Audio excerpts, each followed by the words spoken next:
10 million words. Or on each sutra you can write 10 million words. And just because you can write 10 million words, you are not equal to that wise man.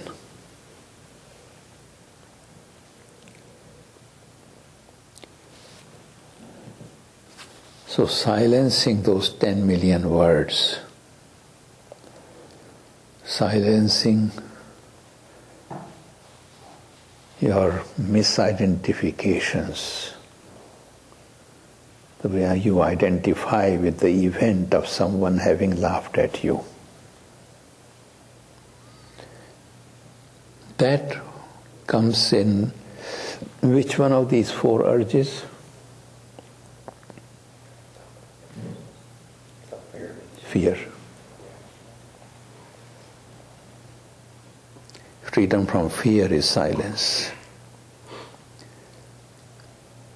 A man of silence, a woman of silence, has no need to defend himself or herself because there is nothing to defend from. It's somebody else's act, not yours.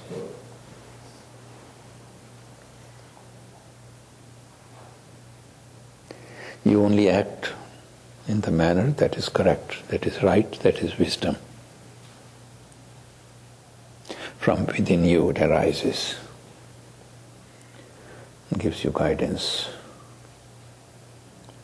You don't condemn the world for laughing at you, but you use the right words that bring harmony from within you without any reason. Because that is the way to live, that is the way of dharma, that is the way of altruism. And recent studies have shown that many non-human animals also have this trait of altruism that is natural to them. So you're not unique just because you do one altruistic act.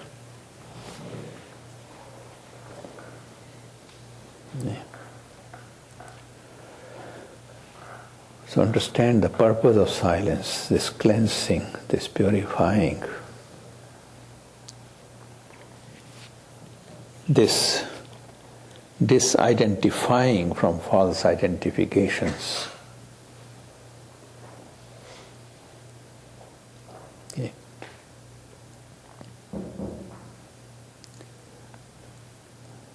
Only a silent mind can contemplate. What is the difference between logical thinking and contemplation?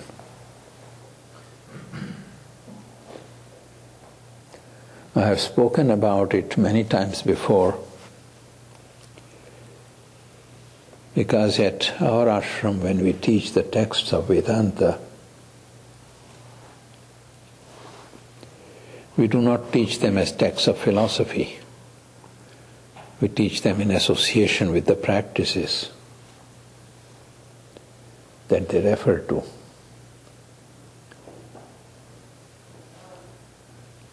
And I think, there are one or two rare saintly teachers in India who teach Vedanta that way, to their select few. Ours probably is the only school where we teach the texts, like the Gita, like the Upanishads and other works, in the context of the practices. Okay. Practice of contemplation. So what's the difference between logical thinking and contemplation? Logical thinking leads you only to a conclusion, and that's it. You say, okay, I've reached the conclusion. Contemplation leads you to wisdom. Wisdom that you can apply.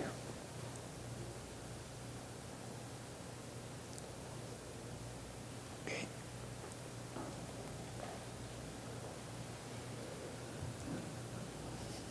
Read the texts form the habit of reading contemplative texts.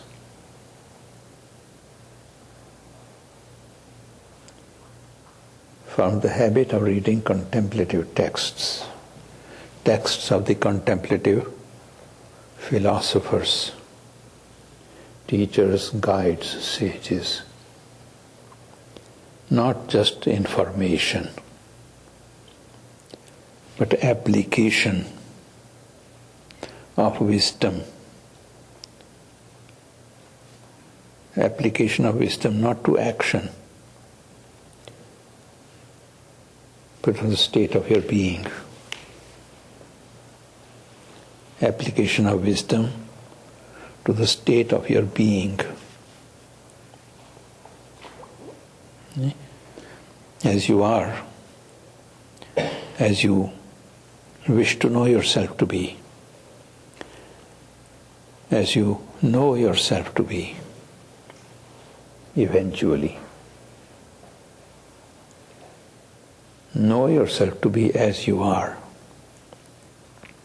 that which is not bound to the time, space and causation.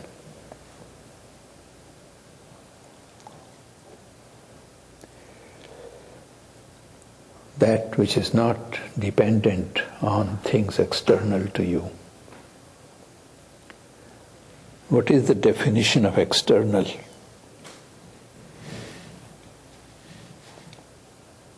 What is the definition of external?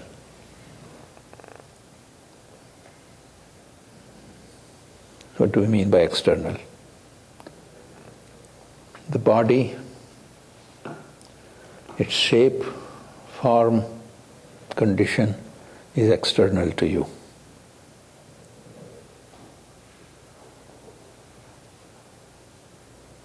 Compared to that body, the prana is internal to you. Compared to the mere body, the breath is internal to you. Compared to the breath, the body is external to you.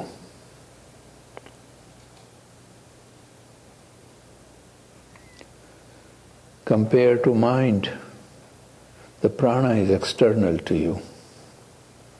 Then the mind is internal to you.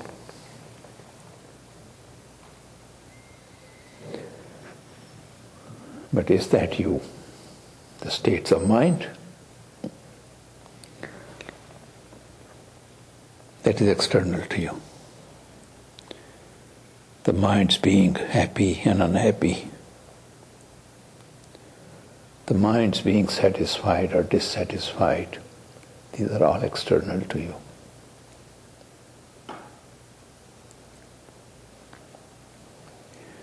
These are external to the principle of ahamkara, ego.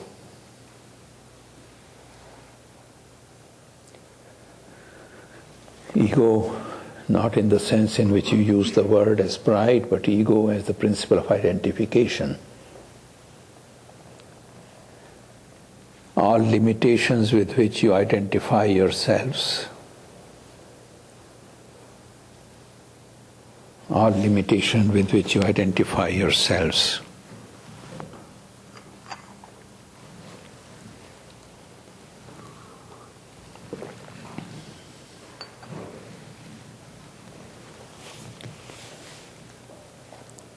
understand this gradation of the internal and the external.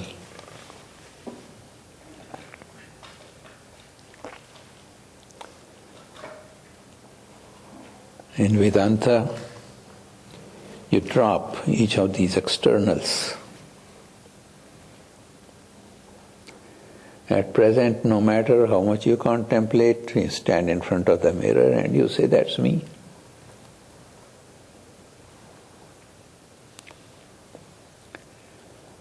I stand in front of the mirror and I say, "This is my current body that I have to use."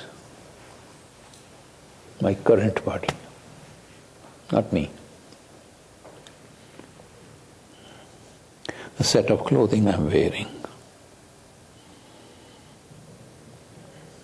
I've been wearing it for more than 74 years. It's a bit boring. Isn't it boring to wear the same clothing for 74 years and not change? What do you say? Huh?